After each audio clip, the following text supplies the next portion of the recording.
All right, let's talk about giftedness. You know, when we hear that word, we usually picture a straight A student who just gets everything right. But the reality? It's way more complicated and honestly a lot more challenging than that. We're going to look at how the very traits that make these kids so brilliant can also be their biggest struggles. It's a real double edged sword. And first things first, let's just get this idea out of our heads that there's one type of gifted kid. As Dr. Dan Peters puts it, they come in all shapes and sizes.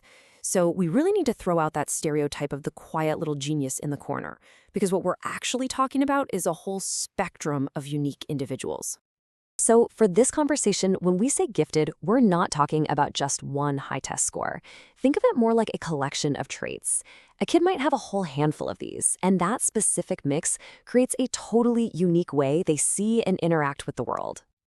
Okay, let's start with the stuff we're all pretty familiar with. The incredible brain power that fuels these brilliant and, believe me, very busy minds.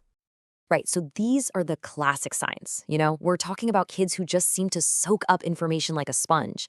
They learn so fast, you're left wondering, wait, how did you do that? They might be the ones who teach themselves to read before kindergarten or become mini experts on dinosaurs overnight. Their brains are just wired differently.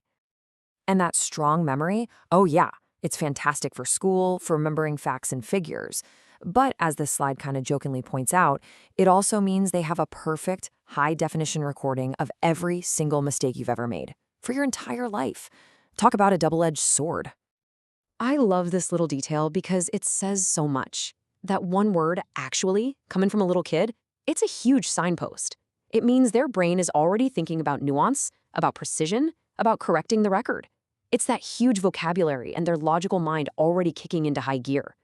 So we've talked about the brain, but now we have to talk about the heart, because giftedness isn't just about what these kids think.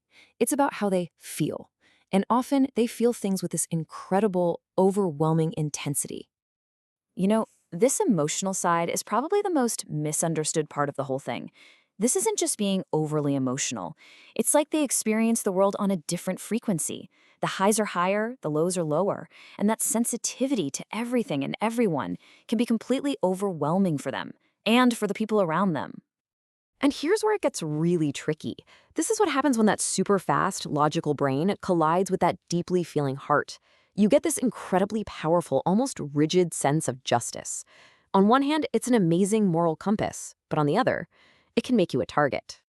I mean, think about it. If you feel injustice with every fiber of your being, and you have the vocabulary to call it out, you're going to be the one who's always pointing out when the rules are broken. It's not about being a tattletale, it's a deep internal need for things to be right. But yeah, that can definitely cause some friction with friends and even teachers. Okay, so let's move on to how that powerful mind and intense heart actually drive their behavior. This is the part of giftedness that is always moving, always fueled by this unstoppable curiosity. And this drive can look like a couple of different things, right? You might get the kid who does a deep dive into one topic, like gets a PhD in black holes by age 7. Or you might get the kid who bounces all over the place, wanting to know a little bit about everything.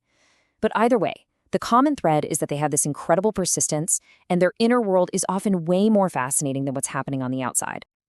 And this right here, this is the one word that powers the whole engine. It's the question that any parent or teacher of a gifted kid hears about 1,000,000 times a day. It is absolutely relentless. And look at the kind of questions they're asking. These aren't simple what questions. They are fundamentally questioning the rules of their reality. They're not just asking why they have to go to bed. They're dissecting the very concept of authority and power structures. They need to understand the system, not just follow the rules. And here we are again, back at that double-edged sword.